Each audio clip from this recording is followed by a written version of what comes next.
ያጣደፉት ነገር ምዕራፍ አያገኝም ፍቅሬ ፍቅሬ በሳል ሎና ያለው አማረኝም ያጣደፉት ነገር ምዕራፍ አያገኝም ፍቅሬ ፍቅሬ በሳል ሎና ያለው አማረኝም ሰላም እንዴት ናችሁ? በያላችሁበት ሁሉ ነገር ሰላም ነው።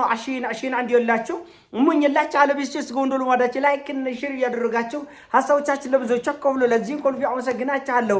ሐሳቡ ሲሞቻችሁ 3000 ላይክ እንድትገጩን በትትና ጎብዛችሁ አለ ዛሬ ወደ ሚዛናችን ዘላችሁ የመጣነው ሶበር ዜና የአሜሪካ ደህንነት መስሪያ ቤት በኤርትራና በኢትዮጵያ መካከል ያለው የጦርነት ደመና ጠፍቶ ሰላምና ፍቅር አብሮ መስራትና መግባባት ያስፈልጋል።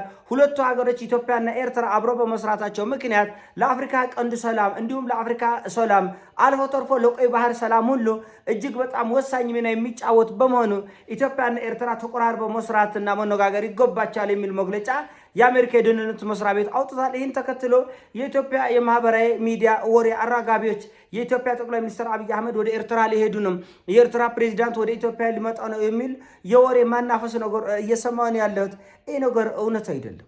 ይሄ እውነት አይደለም። አሜሪካ ስላለች በአንድ ጊዜ የሚመጣ ሰላም የለም። አሜሪካ ስላለች በአንድ ጊዜ የሚመጣ ጦርነት የለም።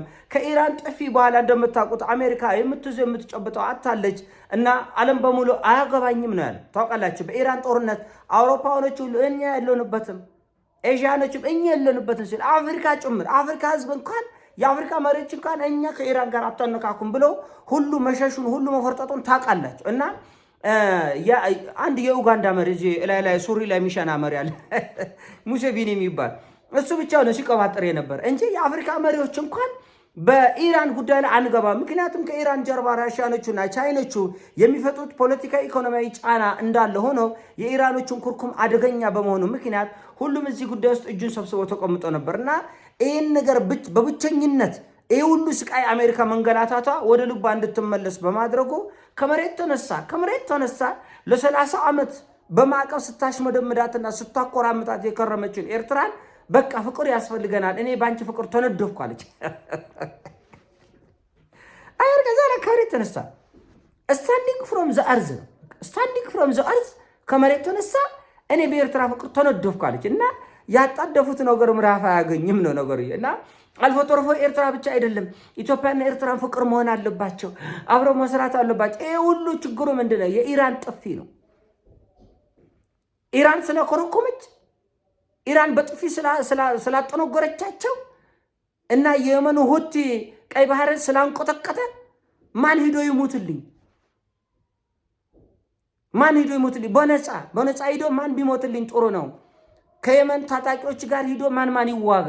ሶማሌ ሂዳ እንዳትዋጋ እንደምታውቁት ሶማሌ ከሶማሌላንድ ጋር በመነጠል ሶማሌ በርስ ኮታና እልቂት ውስጥ እንድትገባ ስላደረጉ ሶማሌዎች ደግሞ በብስጭት ተነሳስተው ከየመን ሁቲው ጋር አብረን እንሰራለን፣ ቀይ ባህር እንዘጋለን።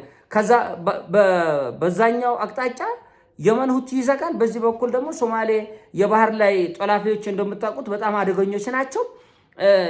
ሌላ መከራና ፈተና መጣና ይህንን ለመወጣት ሰው ሲፈልጉ ለምን ከኤርትራ ጋር ሰላም አናወርድም?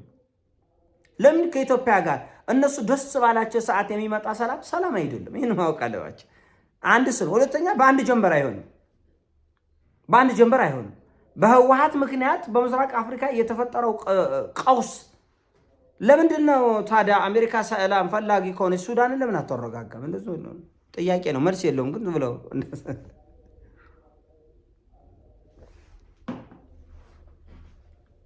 ለምን ወደ ሲኦልነት የተቀየረችን ሱዳን ሰላም ወዳድ ከሆነች አሜሪካ ለምን አታረጋጋም? ሱዳንም በየዓመቱ ከ1.4 ቢሊዮን ዶላር የምትደግፋት ግብፅ ለምን አትጠብቅም? ቀይ ባህር ለምን አትጠብቅም?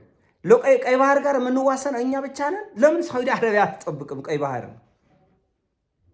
ጅቡቲ ላይ ያለው የአሜሪካ ጦር ምንድነው የሚሰራው?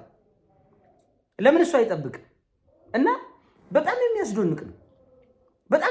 ጦርነት ሲሆን እኛ ነው የምንፈልገው። እልቂት ሲሆን እኛ ነው የምንፈልገው። ለምን ግብፅ አትጠብቅም ቀይ ባህር? ለምን ሳውዲ አረቢያ ከየመን ጋር ከሁቲ ጋር አትዋጋ? በድንበርም ይገናኛሉ፣ በባህርም ይገናኛሉ። ለምን ሳውዲዎች ይህን ሁሉ ትሪሊየን ዶላር ኢኮኖሚ ያላት ሳውዲ አረቢያ ለምን አትዋጋም ነው ጥያቄው። ለምን ኤርትራ ተፈለገች? ለምን ኢትዮጵያ ተፈለገች? ሞት ሲሆን እኛ ነው የሚፈልጉት እና አብራችሁ ናቸው፣ ሰላም ናቸው። ለምንድነው የአሜሪካ የውጭ ጉዳይ ፖሊሲ አሁን ዘንድሮ ከ10 ቀን በፊት ያጸደቀችው የአሜሪካ የውጭ ጉዳይ ፖሊሲ አይመለከተንም፣ ከሀገራችን ውጭ ያለ የትኛውም ችግር አይመለከተንም፣ የደህንነት መረጃ ብቻ ነው የምንሰጠው፣ ሌላውን እያንዳንዱ ራሱ ይወጣው ነው ያለችው አሜሪካ። ምን ማለት ነው? ምን ማለት ነው? የአልሸባብ ጉዳይ፣ የቦኮ ሐራም ጉዳይ፣ የአይኤስአይኤስ ጉዳይ አይመለከተኝም። አገራትን አፍርሰው አሸባሪዎች የሚፈጥሩ እነሱ ናቸው። ከዛ በኋላ ለኔ አይመለከተኝም። እዛ ቆጠና ላይ ያሉ ሀገሮች ይወጡት። በጀትም አልበጅትም፣ ሰራዊትም አልክም፣ መደብደቡን እደበድባለሁ፣ ማፍረሱን አፈርሳለሁ። ለምሳሌ አሁን በሶማሌና በሶማሌላንድ መካከል የተፈጠረው ቅሬታ ቀጠናውን በተለይ ሶማሌና ሶማሌላንድን ወደ ሲኦልነት ይቀይራል። ይሄን ችግር የፈጠሩ እነሱ ናቸው። ችግሩን ይፈጥራሉ። ከዛ በኋላ የለንበትም ይላል። ቀጠናው ወደ ሲኦልነት ይቀየራል። የሰው ልጅ እንደ ቅጠል ይረግፋል። አይገርማችሁ? የሰው ልጅ እንደ ቅጠል ይረግፋል። ከዛ በኋላ አያገባንም። ችግሩን ይፈጥራሉ። አሁን ለምሳሌ በመካከለኛው ምስራቅ እንደምታዩት በጣም ብዙ ሁከቶች፣ በጣም ብዙ ጦርነቶች ተፈጥረዋል። ይህን ተከትሎ የሽብር እንቅስቃሴ በቀጠናው ላይ ሊኖር ይችላል። ይሄ አይመለከተኝም ነው እንደነ ትራምፕ አስተሳሰብ ከሆነ እና ለምንኛ ተፈለገ? ለምንድነው ኢትዮጵያና ኤርትራ ቀይ ባህርን እንዲጠብቁ ቀጠናውን ሰላም እንዲያረጋጉ በሶማሊያ ያለውን ግጭት በሱዳን ያለውን ግጭት እኛ ራሳችን ግጭት ብዙ የቤት ስራ አለብን። እነሱ ግን የራስን ተውና የኛን አጀንዳ ታስፈጽማለህ፣ የኛን ጉዳይ ትኩረት ሰጥተህ ትሰራለህ እና የኛዎች ደግሞ የምታጣድፉት ነገር ነው የሚገርመኝ። ጠቅላይ ሚኒስትር አብይ አህመድ ወደ ኤርትራ ሊሄዱ ነው። እንደገና ፕሬዚዳንት ኢሳያስ ወደዚህ። እንደዚህ አይደለም፣ እንደዚህ አይደለም። ሰላምም ጊዜ ሂደት የሚጠይቅ ትረስት፣ መተማመን፣ መቀራረብ የሚጠይቅ ጉዳይ ነው። ቁርሾ ይኖራል፣ ቂሞች ይኖራሉ። የፈረሱ ቃል ኪዳኖች፣ የተነጋገርካቸው ነገሮች መሰባበራቸው ለወደፊት ግንኙነት በጣም ብዙ አደጋ የሚደቅን ነው። በዚህ መሀል ደግሞ አሁን ምናልባት ከወር ያልዘለለ ጊዜ ውስጥ የህወሓት ጦርነት ይጀምራል። የህወሓት ጦርነት በሱዳንና በኤርትራ አቅጣጫ ጋር ሊተሳሰር ይችላል። የሶማሌም ጉዳይ ምን ላይ እንደሚደርስ አይታወቅና ሰላም ዝም ብሎ በምኘትና በማንጋጠጥ የሚመጣ ጉዳይ አይደለም እና ይህን ሰዎች ማወቅ አለባቸው። ዝም ብሎ ሰላም ሊሆን ነው ማራገብ፣ ጦርነት ሊሆን ነው ማራገብ። ጦርነትንም ሰላምንም እናራገብበት መንገድ በልኩና በአመክንዮ መሆን አለበት። እኛ በጣም ነው የምንጓጓ የኢትዮጵያና የኤርትራ ህዝብ ሰላም እንዲሆን በጣም ነው የምንጓጓ። ግን መሬት ላይ ያለው ነገር ለዛ ይፈቅዳሉ፣ ያቀራርበናሉ፣ ያነጋግረናል። እዛ ላይ ትኩረት አድርጎ መስራት ያስፈልጋል። እንደተባለው አሁን በጣም ከወር በማይበልጥ ጊዜ በህወሓት በኩል ጦርነት ይቀሰቀሳል። ያ ጦርነት ሱዳንን ያጠቃልላል። ያ ጦርነት ምናልባት ኤርትራ ጋርም ሊያነካካ ይችላል እና የት ድረስ እንደሚሄድ አታውቀውም። ግጭቶች የት ድረስ ሊለጠጡ እንደሚችሉ ማንም መረጃ የለም እና በጣም ጥንቃቄ ያስፈልጋል ነው አሁን ትልቁ ነጥብ። እጅግ በጣም ጥንቃቄ ያስፈልጋል፣ መቆራረብ ያስፈልጋል፣ እውነት ላይ እየተመረኮዘ ወዳጅነት ያስፈልጋል እና ልክ እንደ ኤርትራ እንደ አሜሪካ የሆይ ሆይታ ግንኙነት አይደለም። ዝም ብሎ ከመሬት ተነስቶ ጸብ። አሁን ከቻይና ጋር ከሳምንት በፊት ተጣልቷል፣ ተሳድቧል። አሁን ዛሬ ይመጣል፣ ነገ ደግሞ መልሶ ይሳድባል፣ ከነገ ወዲያ ደግሞ ሰላም ይላል። እንደዚህ ያለ ሰላም የለም። እንደዚህ ዝም ብሎ በመፎካከር የሚገኝ ሰላምም ሆነ እድገትም ሆነ አንድነትም የለም። በእውነት ላይ ተመረኮዘ በእርጋታ ላይ ልክ ነገ እንደማንታረቁ ነን አይደለም እንደምንሰዳደበው እኛ በክልልም ደረጃ እንጋጭ፣ በቀበሌም ደረጃ እንጋጭ፣ በወረዳ ደረጃ እንጋጭ።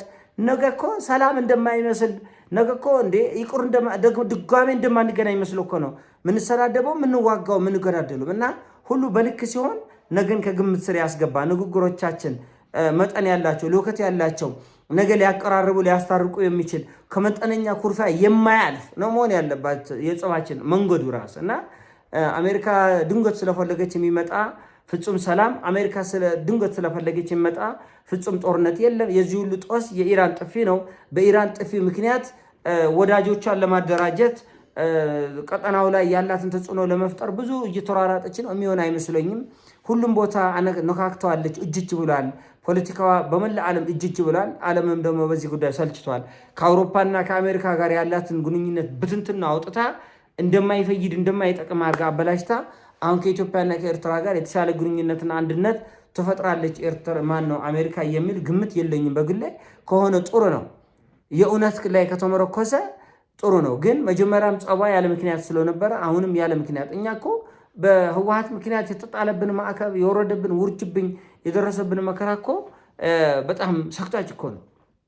እና ማዕቀቡንም ከኢትዮጵያ ማነሳች ከኤርትራ ማነሳች እና ትንሽ የሆኑ ነገሮች ጥድፍድፍ ብለዋል። ኤኒዌይስ ይሄ ሀሳብ ሲሞቻችን ላይ አድርግ ሼር አድርገ ወዳቻ አለው ፒስ